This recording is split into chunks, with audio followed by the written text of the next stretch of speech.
Molecular mass and concept of mole ह्या टॉपिकमध्ये आपण बघणार आहोत मॉलिक्युलर मास. मॉलिक्युलर मास म्हणजे काय तर रेणू वस्तुमान. The molecular mass of a substance is the sum of the atomic masses of all the atoms in a single molecule of that substance.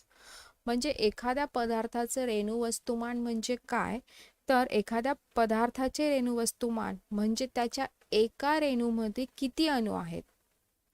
पदार्थाचे रेणू वस्तुमान म्हणजे त्याच्या एका रेणूमध्ये किती अणू आहेत, त्या अणूंच्या अणुवस्तुमानांची बेरीज. अणूंच्या अणुवस्तुमानांची बेरीज म्हणजे पदार्थाचे रेणू वस्तुमान होय. Understand? The molecular mass of a substance is the sum of the atomic masses of all the atoms in a single molecule of that substance. Like atomic mass, molecular mass is also expressed in the unit Dalton. तर याचंही एकक काय आहे? Dalton. जसं आपण अणुवस्तुमानांक डाल्टनमध्ये मोजतो तसंच रेणू वस्तुमानांक सुद्धा डाल्टनमध्येच मोजतात. आता मॉलिक्युलर मास म्हणजे रेणू वस्तुमान कसे काढतात. आता इथे तुम्हाला पाण्याचं रेणू वस्तुमान काढून दाखवलेलं आहे. तर पाण्यामध्ये किती रेणू असतात? पाण्यामध्ये H2O हे रेणू आहेत. कन्स्टिट्युएंट्स एलिमेंट्स म्हणजे कोणते कोणते मूलद्रव्य आहेत पाण्यामध्ये? हायड्रोजन आणि ऑक्सिजन. ॲटॉमिक मास म्हणजे किती अणू आहेत तर हायड्रोजनचा 1 आणि ऑक्सिजनचा हायड्रोजनचा अणुवस्तुमानांक 1 आहे तर ऑक्सिजनचा अणुवस्तुमानांक 16 आहे. अणुवस्तुमान ॲटॉमिक मास. ठीक आहे. आता number of the atoms in the molecule म्हणजे त्याच्यामध्ये किती ॲटम्स आहेत तर हायड्रोजनचे 2 ॲटम्स आहेत, 2 अणू आहेत आणि ऑक्सिजनचा 1 अणू आहे. म्हणून atomic mass into number of atoms. मग जर हायड्रोजनचा ॲटॉमिक मास म्हणजे अणुवस्तुमानांक काय आहे? 1 आहे आणि त्याच्यात किती ॲटम आहे पाण्यामध्ये? हायड्रोजनचे 2 म्हणून 1 × 2 = 2 आणि ऑक्सिजनचे 1 अणू आहे, 1 अणुवस्तुमान आणि अणुवस्तुमानांक 16 आहे पण ॲटम्स किती आहे? एकच आहे म्हणून 16 × 1. मग ह्यांच्यामध्ये 1 × 2 = 2. या घटकांचं जर आपण वस्तुमान काढलं तर हायड्रोजनचे 2 आणि ऑक्सिजनचे 16. मग molecular mass is equal to sum of the constituent atomic masses. मग या दोघांचे काय होणार? बेरीज. So molecular mass of water is equal to atomic mass of hydrogen into 2 plus atomic mass of oxygen into 1. So total is equal to 18. Understand? म्हणजे H2O रेणू वस्तुमान किती झाले? 18. तर अशा प्रकारे तुम्हाला इथे काही अजून मल्स हे दिलेले आहेत, रेणू दिलेले आहेत आणि त्यांचे रेणू वस्तुमान काढायला सांगितलेत. इथे अणुवस्तुमानांक तुम्हाला दिलेला आहे. जर आपण सोडियम क्लोराईडचा क्लोराईडचे रेणू वस्तुमान काढले तर सोडियमचे अणुवस्तुमानांक किती दिलेला आहे? 23 आणि क्लोरीनचा दिलेला आहे 35.5. मग त्यातील अणूंची संख्या किती आहे तर सोडियमचा एकच याच्यामध्ये रेणू आहे आणि रेणूतील अणूंची संख्या म्हणजे याच्यामध्ये सोडियमचा 1 अणू आहे आणि क्लोरीनचा पण एकच अणू आहे म्हणून डायरेक्ट या दोघांच्या अणुवस्तुमानांकाची बेरीज होणार. सो सोडियम 23 अधिक 35.5 म्हणजे यांचं मॉलिक्युलर मास किती होणार? 23 अधिक 35.5 म्हणजे 8 आणि 5 58.5. इन दिस वे या पुढच्या ज्या तुम्हाला जे रेणूसूत्र दिलेले आहेत त्यांचे सुद्धा तुम्ही रेणू वस्तुमानांक काढा. पुढे how much of the weight jowar and bajra seed is required for sowing 1 acre of land? Can these masses be correlated to the number of the grains of respective cereals they contain? म्हणजे तुम्हाला माहित आहे की 1 acre जमिनीमध्ये पेरणी करण्यासाठी गहू, ज्वारी, बाजरी यांची किती बियाणे लागतात आणि त्या बियाणांच्या संख्येशी काही संबंध आहे का? त्या बियाणांच्या वस्तुमानाचा त्यांच्या संख्येशी काही संबंध असतो का? तर 1 एकर जमिनीमध्ये जर आपल्याला गहू किंवा ज्वारी हे बियाणं पेरायचं असेल तर गहू आपल्याला 45 ते 50 किलो इतका गहू पेरावा लागतो आणि ज्वारी बाजरी तर 5 ते 6 किलो एवढी ज्वारी बाजरी आपल्याला 1 एकर शेतामध्ये जमिनीमध्ये पेरावी लागते. आता संख्येचा काही संबंध नाही, आपण संख्येनुसार हे मोजू शकत नाही. त्याच्यानंतर वजन काटा. Is it possible to weigh mass of one molecule using weighing balance? वजन काटा वापरून कोणत्याही पदार्थांच्या एका रेणूचे वजन करू शकतो का आपण? नाही, हे शक्यच नाही. एका रेणूचं आपण वजन काटा वापरून वजन करू शकत नाही. Will number of the molecules be the same in equal quantity of different substance? म्हणजे जर डिफरंट सबस्टन्सेस आहेत, समजा गहू आहे, ज्वारी आहे, तर त्यांच्या प्रत्येक मॉलिक्युल्समध्ये वेगवेगळे हे पदार्थ आहेत, तर वेगवेगळ्या पदार्थांच्या समान वजन असलेल्या राशींमध्ये त्या पदार्थांच्या रेणूंची संख्या समान असते का? म्हणजे 1 किलो समजा आपण काही घेतले गहू आहे किंवा 1 किलो बाजरी, तर रेणूंची संख्या ही समान असते का? तर नाही. वेगळ्या पदार्थांच्या समान वजन असलेल्या राशींमध्ये त्या पदार्थांच्या रेणूंची संख्या समान नसते. If we want equal number of the molecules of different substances, will it work to take equal mass of those substances? वेगवेगळ्या पदार्थांचे रेणू समान संख्येने घ्यावयाचे असल्यास, आता वेगवेगळे पदार्थ आहेत पण रेणू आपल्याला समान संख्येने घ्यायचे असल्यास तर त्या त्या पदार्थांच्या समान वजनाच्या राशी घेऊन काम होतील का? तर आपण इथे पण एक्सप्लेन केलं की नाही, प्रत्येकाचं वजन हे वेगळं वेगळं असतं. When elements and compounds take part in chemical reaction, it is their atoms and molecules that react with each other, and therefore it is necessary to know the number of their atoms and molecules. म्हणजे ज्यावेळेस मूलद्रव्य आणि संयुग रासायनिक अभिक्रियेमध्ये भाग घेतात, त्यावेळेस भाग घेतात म्हणजे काय होतं, ते त्यांचे जे अणू आहेत आणि रेणू आहेत ते एकमेकांशी काय होतात, रिॲक्ट होतात. आणि त्यामुळे आपल्याला काय माहिती पाहिजे, त्यामुळे आपल्याला त्यांच्या अणुरेणूंची संख्या माहीत असावी लागते. आता हे आपण मोजू शकतो का अणू किंवा रेणू? नाही, त्यामुळे ते हाताळाने म्हणजे ग्रॅममध्ये आपण ते मोजू शकतो. त्याच्यामुळे however while carrying out a chemical reaction it is convenient to measure out quantity that can be handled instead of counting the number of atom and molecule.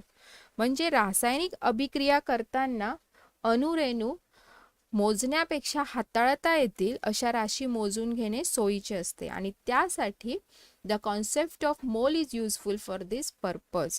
तर मोलची संकल्पनेचा उपयोग होतो. आता हे मोल म्हणजे काय आहे ते आपण बघूया. A mole is that quantity of a substance whose mass in grams is equal in magnitude to the molecular mass of that substance in dalton. तर मोल जी आहे ही पदार्थाची अशी राशी आहे की जिचं ग्रॅममधील वस्तुमान, हुज मास इन ग्रॅम्स, तिचं ग्रॅममधील वस्तुमान is equal in magnitude to the molecular mass of that substance. तर ग्रॅममधील वस्तुमान त्या पदार्थाच्या रेणू वस्तुमानाच्या मूल्या एवढे असते. ग्रॅममधील वस्तुमान जे आहे हे रेणू वस्तुमानाच्या मूल्या एवढे असते आणि रेणू वस्तुमान आपण कशात मोजतो, डाल्टन्समध्ये. And thus molecular mass of oxygen is 32 dalton, therefore 32 gram oxygen is 1 mole of oxygen, and molecular mass of water is 18 Dalton, आणि therefore 18 gram of water make 1 mole of water. म्हणजे काय की ऑक्सिजनचे रेणू वस्तुमान किती आहे, 32. ठीक आहे, मोलेक्युलर मास म्हणजे रेणू वस्तुमान किती आहे, 32 आहे. आणि म्हणून 32 ग्रॅम 1 मोल ऑक्सिजन म्हणजे किती, तर 32 ग्रॅम. म्हणजे जर आपल्याला 1 मोल ऑक्सिजनचं व्हॅल्यू पाहिजे असेल तर किती होईल, तर त्या ऑक्सिजनचं रेणू वस्तुमान किती आहे, मोलेक्युलर मास किती आहे ते समजलं. जसे ऑक्सिजनचे रेणू वस्तुमान 32 आहे तर 32 ग्रॅम ऑक्सिजन म्हणजे 1 मोल ऑक्सिजन. अंडरस्टँड, 1 मोल ऑक्सिजन म्हणजे 32 gram oxygen. The molecular mass of water is 18 U, therefore 18 gram of water make 1 mole of water. तर 1 मोल पाण्याचं जे रेणू वस्तुमान आहे ते किती आहे, 18 ग्रॅम आहे. आणि त्यामुळे 18 ग्रॅम पाणी म्हणजे 1 मोल पाणी होय. कळतंय? So 1 mole of a compound is the mass of that substance in grams, equal in magnitude to its molecular mass, and SI unit is mole. संयुगाचा एक मोल म्हणजे संयुगाच्या रेणू वस्तुमाना एवढे मूल्य. त्याचं रेणू वस्तुमानांक जेवढं आहे तेवढं ते मोल, तेवढे एक मोल त्याची किंमत आहे. तर संयुगाचा एक मोल म्हणजे संयुगाच्या रेणू वस्तुमाना एवढे मूल्य असलेले ग्रॅममधील वस्तुमान होय. म्हणजे आता आपल्याला जर पदार्थातील मोलची संख्या काढायची असेल तर 1 ग्रॅम आपल्याला समजलं की 1 मोल म्हणजे किती, तर त्याचं रेणू वस्तुमानांक ग्रॅममध्ये तेवढे. ठीक आहे, पण त्याचा रेणू वस्तुमानांकाच्या वरती जर ते ग्रॅम आपल्याला दिलेले असेल, ते आपण पुढे एक्सप्लेन करणार आहोत, तर आपण कसं काढायचं की त्याच्यामध्ये किती मोल आहे. So number of moles of substance is equal to mass of the substance in grams, म्हणजे ते आपल्याला किती वजन दिलेलं आहे त्या सबस्टन्सचं, डिवायडेड बाय मोलेक्युलर मास, रेणू वस्तुमानांकाने त्याला डिवाइड करायचं. Understand. Now Avogadro's number. The number of the molecules in 1 mole of any substance is constant. तर कोणत्याही पदार्थाच्या 1 मोल राशींमधील रेणूंची संख्या निश्चित असते. म्हणजे जसं आपण 1 डझन केळी घेतली तर आपल्याला माहिती 1 डझन म्हणजे काय, तर 12. तसंच एका मोलमधल्या रेणूंची संख्या सुद्धा निश्चित असते. कोणताही सबस्टन्स घ्या तुम्ही त्याच्यामध्ये. The Italian scientist Avogadro did fundamental work in this constant. त्यांनी याच्यामध्ये भरपूर असं संशोधन केलं आहे. And therefore this number is called, आणि म्हणून त्या नंबरला त्यांचं नाव दिलं आहे Avogadro's number, and is denoted by the symbol Na. Later scientists demonstrated experimentally that value of Avogadro's number is 6.022 into 10 raised to 23. नंतर पुढे वैज्ञानिकांनी प्रयोगांनी दाखवून दिले की ॲव्होगॅड्रो अंकाचे मूल्य हे किती आहे, 6.022 इंटू 10 रेज टू 23 इतके आहे. म्हणजे कोणत्याही a mole of any substance stands for 6.022 into 10 raise to 23 molecules. म्हणजे एक मोल, पदार्थाचा एक मोल म्हणजे किती रेणू असतात, ते 6.022 इंटू 10 रेज टू 23. पदार्थाचा, कोणत्याही पदार्थाच्या 1 मोल व्हॅल्यूमध्ये किती रेणू असतात, 6.022 into 10 raise to 23. Just as a dozen has 12 atoms, century has 100 किंवा ग्रॉस हॅज 144. मी जे आत्ता सांगितलं की डझनामध्ये आपल्याला 12 ॲटम्स असतात, सेंचुरी म्हणजे 100, ग्रॉस म्हणजे 144. त्याचप्रमाणे एक मोल म्हटलं की किती राहणार, 6.022 into 10 raise to 23. For example, mole of water, that is 18 gram of water contains 6.022 into 10 raised to 23 molecules of water. So mole of water म्हणजे पाण्याचं अणुवस्तुमानांक, रेणू वस्तुमानांक किती आहे, 18 ग्रॅम. म्हणजे 1 mole of water is equal to 18. ठीक आहे, मग 18 gram पाण्यामध्ये म्हणजे 1 मोल पाण्यामध्ये किती रेणू आहेत, 18 ग्रॅम म्हणजेच 1 mole of water contain 6.022 into 10 raise to 23 molecules of water. How many molecules are there in 66 gram of carbon dioxide.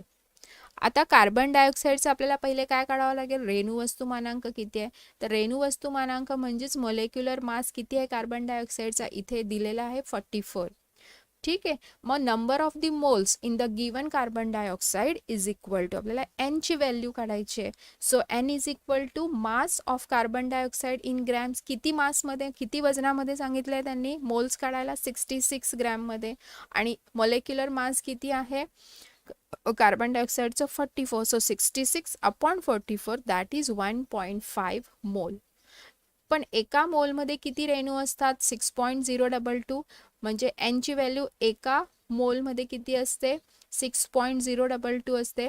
तर आपल्याला कितीची काढायची, 1.5 मोल्सची काढायची. So 1.5 mole carbon dioxide contains 1.5 into 6.022 into 10 raise to 23 molecules.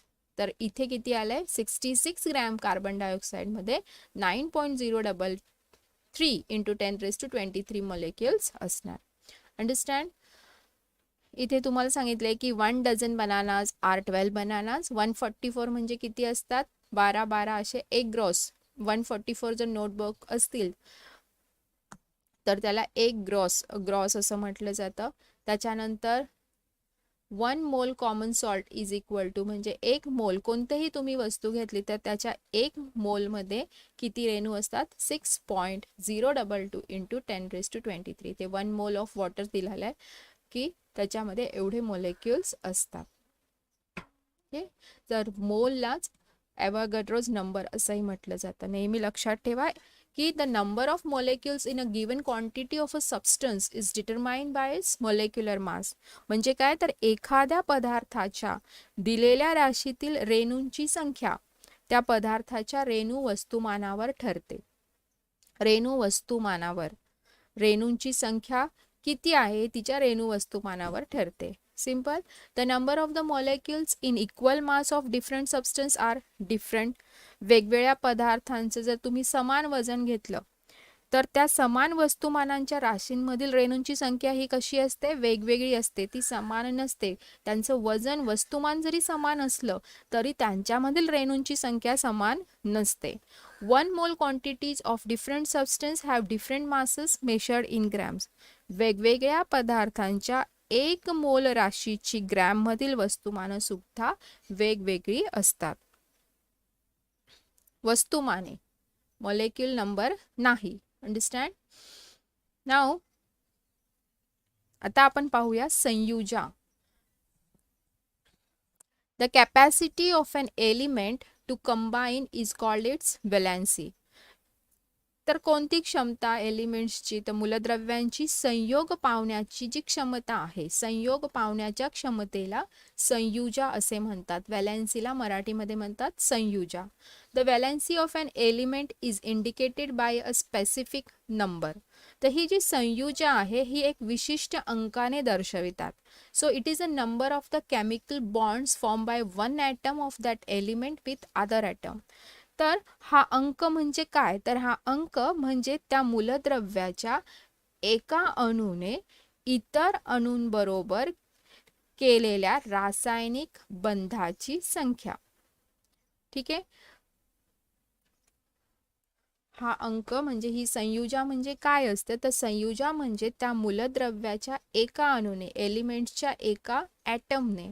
Valency of an element is indicated by specific number and it is the number of the chemical bond form by one atom of that element. एका अणूने, मूलद्रव्याच्या एका अणूने इतर अणूंबरोबर with other atoms म्हणजे इतर अणूंबरोबर केलेल्या रासायनिक, chemical bond, रासायनिक बंधांची संख्या, नंबर.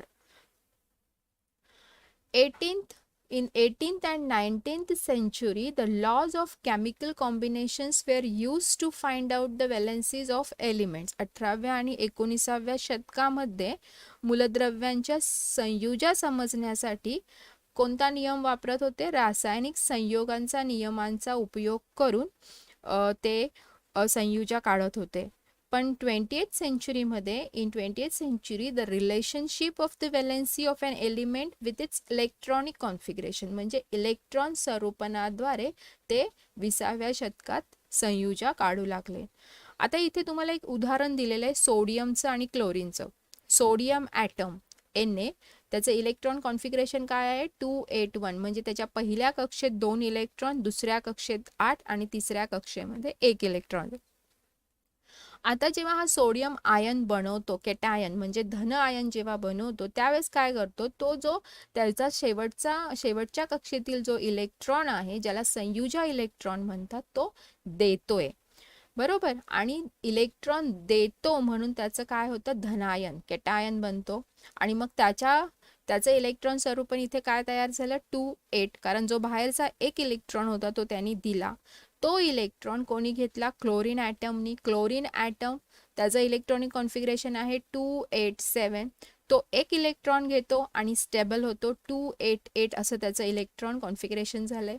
तो घेतो म्हणून त्याच्यावरती ऋणायन, मायनस हे साईन आले. आणि त्यामुळे जेव्हा सोडियमचा एक ॲटम आणि क्लोरीनचा एक ॲटम यांचा रासायनिक बंध तयार होऊन सोडियम क्लोराईड, ज्याच्यामध्ये सोडियमने एक इलेक्ट्रॉन दिलाय आणि क्लोरीनने एक इलेक्ट्रॉन घेतलाय, सोडियम क्लोराईड तयार झालंय. So a sodium atom gives away one electron. Sodium अणू एक इलेक्ट्रॉन देतोय and cation of sodium is formed आणि त्याचं धनायन तयार झालंय and hence valency of sodium is 1. किती इलेक्ट्रॉन दिले? एक इलेक्ट्रॉन दिला, म्हणून त्याची संयुजा एक झाली आहे.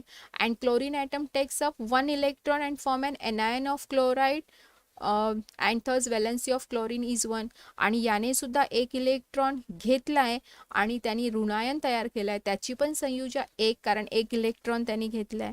So electronic configuration of both the resulting ion has a complete. दोघांचे इथे ऑक्टेट तयार झालेत आणि दोन्हीही ॲटम स्टेबल झालेत. And due to the attractions between the unit opposite charges on the two ions, one chemical bond is form between Na+ and Cl- and compound NaCl4.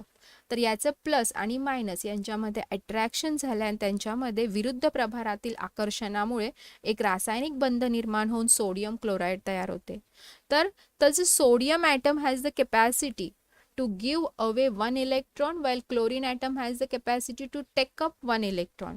तर sodium अणूची capacity काय आहे, क्षमता काय आहे, एक इलेक्ट्रॉन देण्याची आहे, तर क्लोरीनची एक इलेक्ट्रॉन घेण्याची क्षमता आहे. And this means that valency of both the element sodium and chlorine is 1.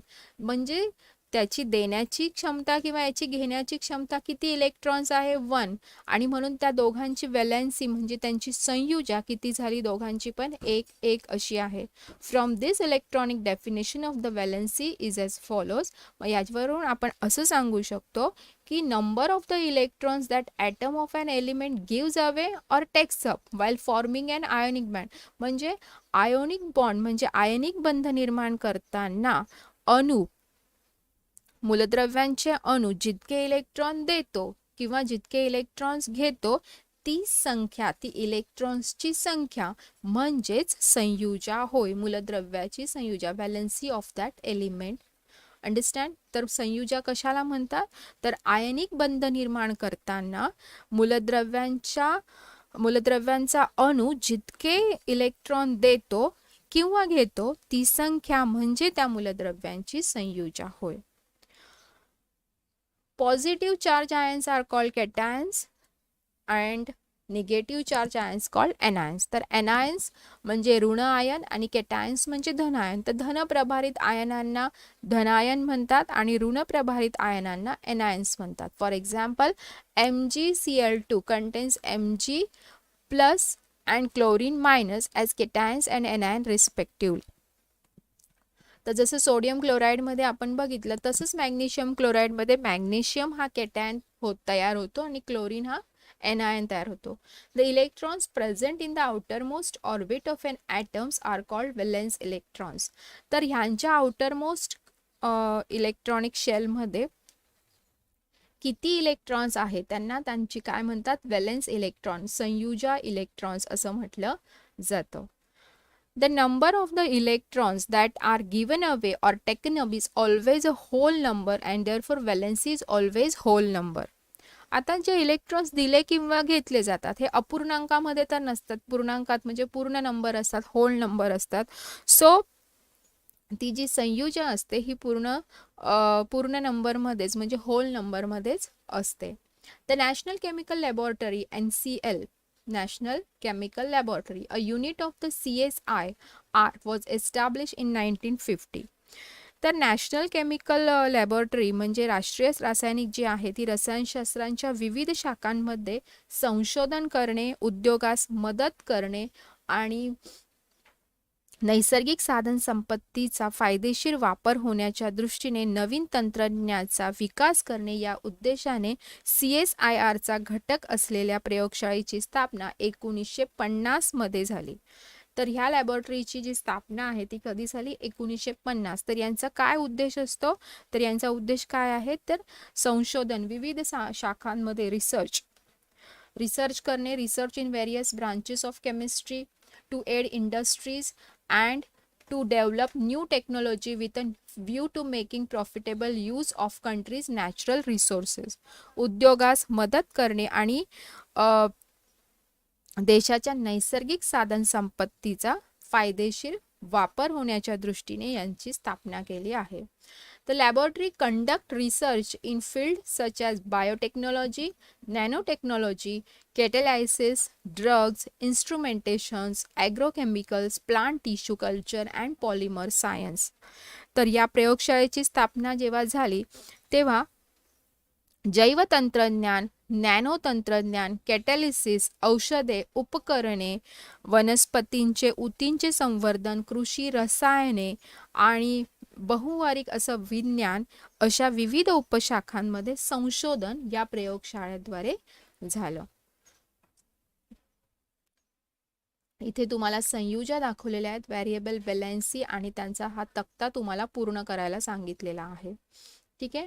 आता आपण पुढच्या टॉपिकमध्ये रॅडिकल्स म्हणजे परिवर्ती मूलके असं मूलके बघूया, आणि परिवर्ती संयुजा म्हणजेच काय, व्हेरिएबल व्हॅलेन्सी म्हणजे काय हे पाहूया. Okay, thank you.